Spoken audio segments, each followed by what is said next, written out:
Daily taste the daily. AP assembly సమావేశాలు ప్రారంభమయ్యాయి. ఇవి వారం లేదా 10 రోజుల సభ నిర్వహించే అవకాశం ఉంది. ఇక సూపర్ 6 జోష్ మీద కూటమి ప్రభుత్వం కనిపిస్తోంది. మరోవైపు ఎరువుల కొరత, రైతు సమస్యలపై ఫోకస్ పెట్టాలని వైసీపీ పట్టుబడుతోంది.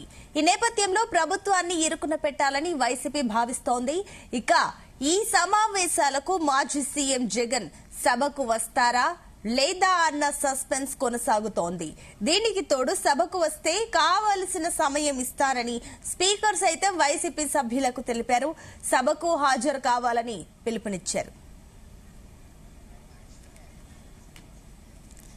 ఇదే అంశానికి సంబంధించి మరిన్ని డీటెయిల్స్ మా కరెస్పాండెంట్ నాగేశ్వరరావు అందిస్తారు. నాగేశ్వరరావు,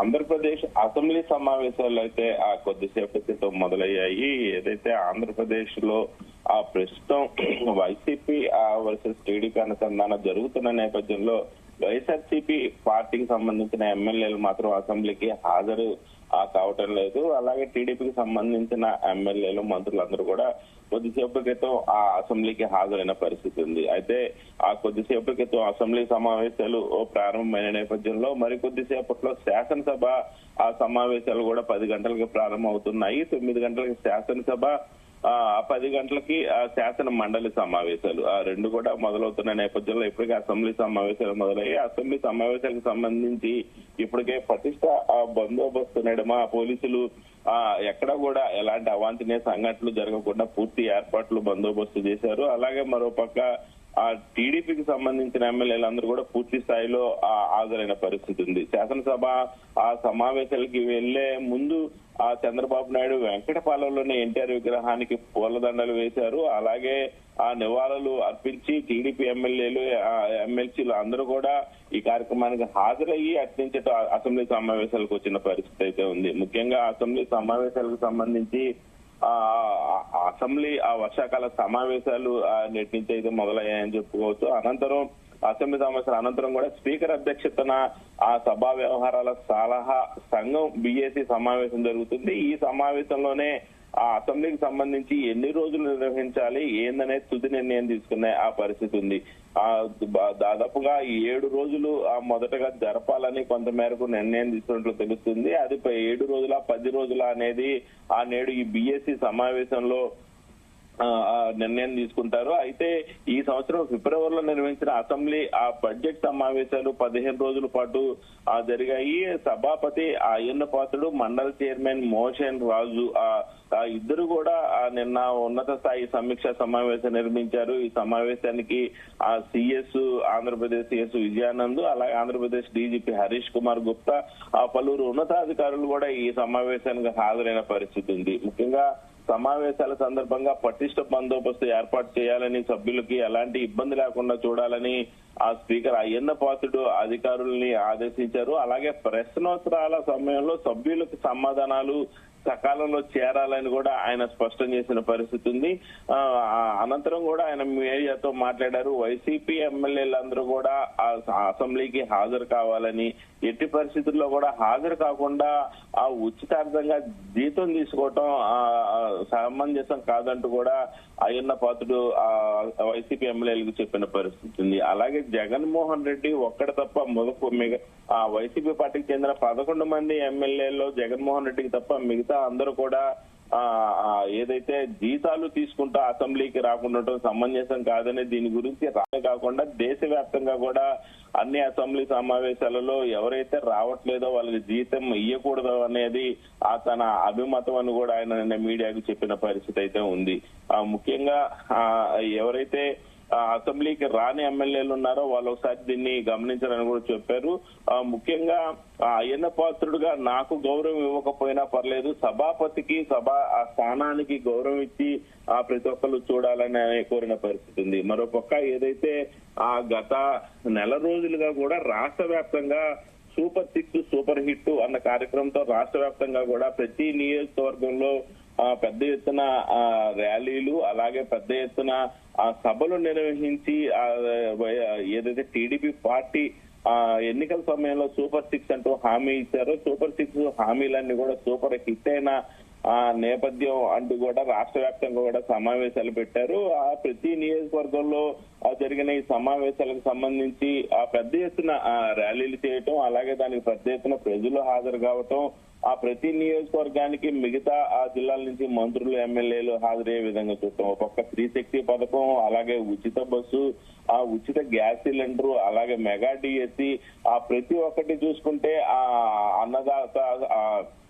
అన్నదాత సుఖీభావ గాని, అలాగే వాహన మిత్ర గాని, అలాగే తల్లికి వందనం గాని, ప్రతి ఒక్క కార్యక్రమం కూడా సక్సెస్ఫుల్ గా టీడీపీ పార్టీ ముందుకు తీసుకెళ్తున్న నేపథ్యంలో రాష్ట్ర వ్యాప్తంగా ఇప్పటికే టీడీపీకి ఒక మంచి జోష్ వచ్చిన నేపథ్యంలో టీడీపీ జోష్ తో అసెంబ్లీ సమావేశాలకి హాజరవుతున్న పరిస్థితి ఉంది. ముఖ్యంగా ఏదైతే వైఎస్ఆర్సీపీ పార్టీకి సంబంధించిన ఎమ్మెల్యేలు ఎవరు కూడా ఈ యొక్క సమావేశానికి హాజరు కాకూడదని, దూరంగా ఉండాలని కూడా నిర్ణయించుకున్న పరిస్థితి ఉంది. మరోపక్క ప్రశ్నోత్తరాల సమయంలో ఆ ఎమ్మెల్యేలకు సంబంధించి ఇప్పటికే అన్ని విధాలుగా కూడా అడిగే దానికి సంబంధించి స్పీకర్ కి ఇచ్చిన పరిస్థితి ఉంది. ముఖ్యంగా అసెంబ్లీ సమావేశంలో 6 ఆర్డినెన్సుల స్థానంలో బిల్లునైతే ఆ ప్రభుత్వం ప్రవేశపెట్టనుంది. పంచాయతీరాజు సవరణ, మున్సిపల్ చట్టాల సవరణ, ఏపీ మోటార్ వాహనాల పన్నులు, అలాగే ఎస్సీ వర్గీకరణ సహా India international university of legal education and research of the bar council of India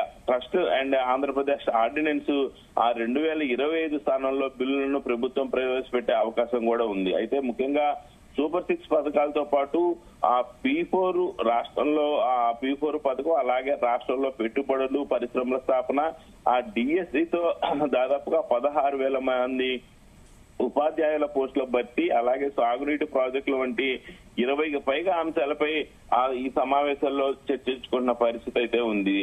ముఖ్యంగా ఈ సమావేశంలో వీటన్నిటి గురించి కూడా చర్చించాలని తెలుగుదేశం పార్టీ ప్రతిపాదించనుంది. అసెంబ్లీ సమావేశాల నేపథ్యంలోనే ఏర్పాట్లపై ఉన్నతాధికారులు, మండలి చైర్మన్, స్పీకరు అధికారులతో మాట్లాడిన సమయంలో ఖచ్చితంగా ఎవరైతే ప్రశ్నోత్తరాల సమయంలో వారికి మాత్రం సమయం కేటాయించే విధంగా తక్షణమే వారికి కావాల్సిన వారి దగ్గరికి వెళ్లే విధంగా ఏర్పాట్లు చేయాలనేది మాత్రం అయ్యన్న పాత్రుడు గంటపదంగా అధికారులకు చెప్పిన పరిస్థితి అయితే ఉంది. ముఖ్యంగా ఎమ్మెల్యేలకు సంబంధించి 20 ఎమ్మెల్సీలకు సంబంధించి 20, ఎమ్మెల్యేలకు సంబంధించి 7 ఫిర్యాదులు ఉన్నాయని స్పీకర్ తెలిపిన పరిస్థితి ఉంది. వారి గౌరవానికి భంగం కలగకుండా ప్రోటోకాల్ ని విధిగా పాటించేలా జిల్లా కలెక్టర్లకు స్పష్టం చేయాలని కూడా సిఎస్ ను ఆదేశించిన పరిస్థితి ఉంది. ఏదైతే సమావేశాల నేపథ్యంలో పటిష్ట బందోబస్తును అధికారులు చేపట్టాలంటూ కూడా స్పీకర్ అయ్యన్న పాత్రుడు సూచించిన పరిస్థితి ఉంది. ముఖ్యంగా ఏదైతే బీఏసీ సమావేశంలో కొంత మేరకు 7 రోజులు సభ నిర్వహించి అనంతరం దసరా తర్వాత మిగతా సమావేశాలను నిర్వహించేందుకు కూడా ఒకంత ఆలోచన చేస్తున్నట్టు కూడా స్పీకర్ చెప్పిన పరిస్థితి అయితే ఉంది. ముఖ్యంగా సమావేశంలో ప్రవేశపెట్టనున్న బిల్లులపై చర్చించి ఆమోదం తెలిపేందుకు కూడా మంత్రి మండలి గురువారం భేటీ కానుంది. అసెంబ్లీ సమావేశంలో మంత్రులు ఎలా స్పందించాలనే దానిపై కూడా సీఎం చంద్రబాబు నాయుడు దిశానిర్దేశం చేయనున్నారు. ముఖ్యంగా వైఎస్ఆర్సీపీ కూడా అసెంబ్లీ సమావేశాలకు సంబంధించి అయితే అసెంబ్లీలో అడుగు పెట్టకూడదని నిర్ణయించుకున్నప్పటికీ శాసన మండలికి మాత్రం హాజరవ్వాలనేది వైఎస్ఆర్సీపీ పార్టీ అధ్యక్షుడు జగన్మోహన్ రెడ్డి ఆదేశించిన పరిస్థితి ఉంది. ఈ నేపథ్యంలోనే శాసన మండలికైతే వారు హాజరయ్యే పరిస్థితి కనబడుతోంది. ఉంది. అసెంబ్లీ సమావేశాల నేపథ్యంలో శాసనసభ్యులు బయట ఏ అంశాలపై మీడియాతో మాట్లాడాలి, ఎమ్మెల్సీలు మండలిలో ఎలా వ్యవహరించాలనే దానిపై పార్టీ అధ్యక్షుడు జగన్మోహన్ రెడ్డి ఇప్పటికే వాళ్ళందరికీ దిశానిర్దేశం చేయనున్నారు. మరోపక్క రాష్ట్ర వ్యాప్తంగా కూడా ప్రధానంగా రైతులలో ఆందోళన కలిగించే అంశాలు కొన్ని అసెంబ్లీలోకి చర్చకి వచ్చే అవకాశాలు కనపడతా ఉన్నాయి. ముఖ్యంగా టమాటాలు ధర తగ్గిపోయి టమాటాలు రోడ్ల మీద పారబోస్తున్న పరిస్థితి ఉంది. అలాగే ఉల్లి ధర పడిపోయి ఉల్లి మార్కెట్ కి తీసుకొచ్చే అందుకు కూడా ఖర్చు మిగలట్లేదు, కోత కోసేందుకు కూడా ఖర్చు మిగలట్లేదని పొలాల్లోనే ఆ ఉల్లి వదిలిపెడుతున్న పరిస్థితి ఉంది. మరో పక్క కొంత మేరకు కూరగాయల ధర కూడా అందుబాటులో లేకపోవడం కూడా ప్రధానంగా ఆంధ్రప్రదేశ్ లో ఒక పెద్ద సమస్యగా మారిన నేపథ్యంలో వీటన్నిటిని దృష్టిలో పెట్టుకొని ఆ సమావేశాల ప్రశ్నోత్తరాల సమయంలో వీటి మీద కూడా ప్రధానంగా ఆ చర్చకు వచ్చే అంశాలపై ఇప్పటికే చంద్రబాబు నాయుడు ఎమ్మెల్యేలకి కొంతమేరకు దిశానిర్దేశం చేశారు. మళ్ళా నేడు జరగనున్న ఆ సమావేశానికి సంబంధించి కూడా ఆ ఎమ్మెల్యేలకు మంత్రులకు కూడా దిశానిర్దేశం చేసే అవకాశాలు అయితే కనపడతా ఉన్నాయి. Sunitha. Right Nageswara Rao, thank you. Andhra రాష్ట్రంలో అసెంబ్లీ సమావేశాలు అంటే వర్షాకాల సమావేశాలు అంటాం మేము. ఈ వర్షాకాల సమావేశాలు రేపు స్టార్ట్ అవుతున్నాయి. రేపు ఉదయం 9 గంటల నుంచి ఈ సమావేశాలు ఒక 10-15 రోజులు ఉండాలని చెప్పి మేము అనుకుంటున్నాం. బిఫోర్ దసరా క్లోజ్ చేయాలనుకుంటున్నాం. ఈ సమావేశాలు చాలా మాట్లాడవలసిన అవసరాలు ఉన్నాయి. ప్రజా సమస్యల గురించి చర్చించవలసిన అవసరం ఉన్నాయి. కొన్ని బిల్స్ ఉన్నాయి. ఇవన్నిటి మీద చర్చ జరుగుతుంది. అంచేత సభ్యులందరూ కలిసి ఈ సమావేశానికి వచ్చి మీ ప్రాంతం తాలూకు సమస్యలని ఈ సమావేశాలు చర్చించడం కోసం, ప్రభుత్వం దృష్టికి తీసుకురావడం కోసం, ఆ సమస్యలు పరిష్కారం చేయడం కోసం సభ్యులందరూ కూడా పాల్గొనాలని, దీంట్లో పార్టిసిపేట్ చేయాలని చెప్పి వాళ్ళందరినీ రిక్వెస్ట్ చేస్తున్నాను, కోరుకుంటున్నాను, స్వాగతిస్తున్నాను కూడా. అలాగే వైసీపీ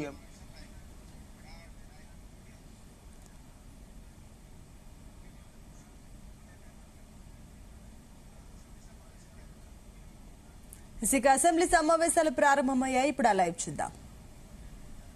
స్కూల్స్ విషయంలో కూడా చాలా చోట్ల కరెంట్ లేకుండా ఉన్నాయి. ఈ యొక్క సోలార్ ను గానీ మన ప్యానల్స్ గానీ బిగించినట్లయితే స్కూల్స్, సచివాలయాలు గ్రామీణ ప్రాంతాల్లో బాగా ఉపయోగపడుతుంది అధ్యక్ష. వాళ్ళ కరెంటు బిల్లు భారం తగ్గుతుంది. సేమ్ టైం మనకి ఈ యొక్క పిఎం కుసుమ్ అనేది ఏదైతే ఉందో ఎస్సీలకి ఎస్టీకి ఇచ్చేది ఉచితంగా, ఆ స్కీమ్ లో గానీ స్కూల్స్ ని గానీ పెట్టినట్లయితే స్కూల్ అన్నింటిలో కూడా కంప్లీట్ గా కూడా మనం విద్యుత్ ఇవ్వగలుగుతాము. దానికి ప్రభుత్వం మీద కూడా భారం ఉండదని భావిస్తున్నాను అధ్యక్ష.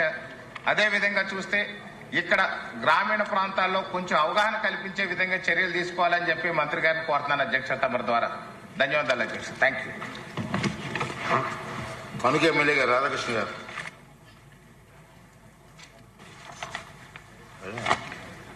ధన్యవాదాలు అధ్యక్ష. ఈరోజు ముఖ్యంగా మనకి ఆంధ్రప్రదేశ్ రాష్ట్రంలో విద్యుత్ సంస్కరణలు తీసుకురావడంలో మన గౌరవ ముఖ్యమంత్రి శ్రీ నారా చంద్రబాబు నాయుడు గారు అనేక సంస్కరణలు తీసుకొచ్చి రాష్ట్రంలో గతంలో ముఖ్యమంత్రిగా చేసినప్పుడు విద్యుత్ లోటు లేకుండా చేయడం జరిగింది. అదేవిధంగా ఈరోజు నూతన పాలసీ ద్వారా ఇంటిగ్రేటెడ్ క్లీన్ ఎనర్జీ పాలసీ 2024 ద్వారా ఈరోజు సోలార్ ఎనర్జీని కూడా కెపాసిటీని పెంచే విధంగా రాష్ట్రంలో ఉత్పత్తి అవుతున్నటువంటి విద్యుత్ సామర్థ్యంలో 50% 2030 కల్లా ఈ సోలార్ ఎనర్జీ, గ్రీన్ ఎనర్జీ ఉండే విధంగా ప్రభుత్వం చర్యలు తీసుకోవడం చాలా సంతోషం అధ్యక్ష. అదేవిధంగా 10 లక్షల కోట్ల పెట్టుబడులతో 7.5 లక్షల ఉద్యోగాలు కూడా కల్పించాలనే ధ్యేయంతో ఈ పాలసీని తీసుకురావడం అందరూ కూడా హర్షిస్తున్నారు అధ్యక్ష.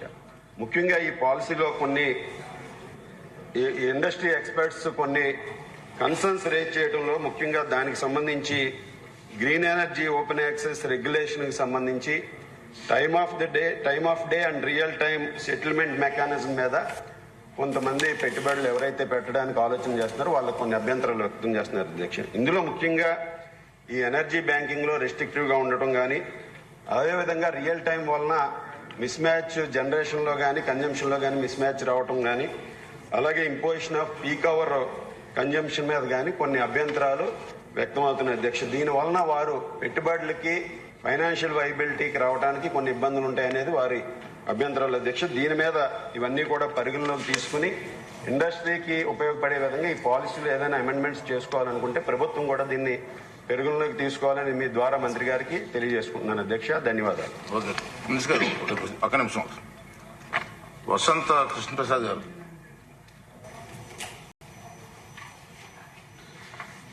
ధన్యవాదాలు అధ్యక్ష. ఇంటిగ్రేటెడ్ క్లీన్ ఎనర్జీ పాలసీ 2024 ఏవైతే సభ్యులు అడిగిన ప్రశ్నలో నేను ఇప్పుడే మీ దగ్గర అవకాశం తీసుకోవడానికి మీరు అనుమతించినందుకు ధన్యవాదాలు అధ్యక్ష. ఈ సాంప్రదాయేతర ఇంధన వనరుల్లో సోలారు, అట్లాగే పవన విద్యుత్, విండ్ పవర్, ఇవన్నీ ప్రకృతిని అనుసరించి నడుస్తాయి అధ్యక్ష. కానీ 2024 ఏవైతే మేలో ఎలక్షన్ టైంలో వచ్చిన ఆ జీవో ఏ ప్రభుత్వం అనిశ్చిత పరిస్థితిలో ఉన్నప్పుడు, గత ప్రభుత్వం కానీ మన ప్రభుత్వం కానీ లేనప్పుడు తీసుకొచ్చిన జీవో అది. దాంట్లో ఏంటంటే ఏ 15 నిమిషాల్లో తయారైన విద్యుత్తుని ఆ 15 నిమిషాల్లోనే వాడుకోవాలి, రియల్ టైం అనే ఒక క్లాస్ పెట్టారు అధ్యక్ష. సోలార్ పవర్ అనేది డేలోనే ఉత్పత్తి అవుద్ది, మధ్యలో మేఘాలడ్డు వస్తాయి. పవన విద్యుత్తు విండ్ పవర్ అది సంవత్సరంలో 4 నెలలే వస్తుంది. దాన్ని ఆ పర్టికులర్ టైంలోనే వాడాలి, మిగిలింది బ్యాంకింగ్ మేము ఇవ్వము అనే ఒక నిబంధన పెట్టి పేరుకి టైటిల్ పెట్టారు తప్పితే వాస్తవంలో పరిశ్రమలకి ఇది ఉపయోగపడేది కాదు. అంతేకాకుండా కొత్త పాలసీ ఇచ్చినప్పుడు ఆ రోజు నుంచి వచ్చిన అప్లికేషన్లను మాత్రమే పరిగణలోకి తీసుకొని ముందుకెళ్లాలంటే పాత వాటిని కూడా కొత్త జీవోలోకి తీసుకొచ్చి పాత నిబంధనలకు అనుగుణంగా అన్ని అనుమతులు తీసుకున్న వాటిని కూడా అధికారులు ఇబ్బందులు పెడతా ఉన్నారు అధ్యక్ష. అట్లాగే ఏపీఆర్సీ కూడా పూర్తి కమిటీ లేనందువల్ల ఈ సమస్యల మీద పరిశ్రమలో అప్పీల్ చేసుకుంటే వాటిని కూడా పరిష్కరించే నాదుడు లేకుండా అయింది.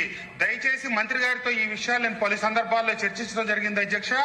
ఈ 2024 ఏమైతే ఇంటిగ్రేటెడ్ క్లీన్ ఎనర్జీ పాలసీలో మన ఆరుమల్లి రాధాకృష్ణ గారు చెప్పినట్టు రియల్ టైం అనే పదం ఈ భవిష్యత్తులో మనం ఏమైతే పెద్ద ఎత్తున ఉత్పత్తి చేద్దాం అనుకున్నామో ఆ ప్రయత్నానికి పెద్ద విఘాతం కలుగుతా ఉంది. లైన్ లాసెస్, బ్యాంకింగ్ లాసెస్ రూపేణా 8% ప్రభుత్వం తీసుకుంటా ఉంది. పగలు విద్యుత్తుని సాయంత్రం పీక్ అవర్స్ లో గనక ప్రభుత్వం సరఫరా చేయాలంటే ప్రభుత్వానికి నష్టం వస్తే 8% కాకపోతే 12% బ్యాంకింగ్ ఛార్జెస్ తీసుకోవచ్చు, లేదా 15% తీసుకోవచ్చు. కానీ కొత్తగా పరిశ్రమలకి క్యాప్టివ్ పవర్ కింద తీసుకోవాలంటే వీళ్ళు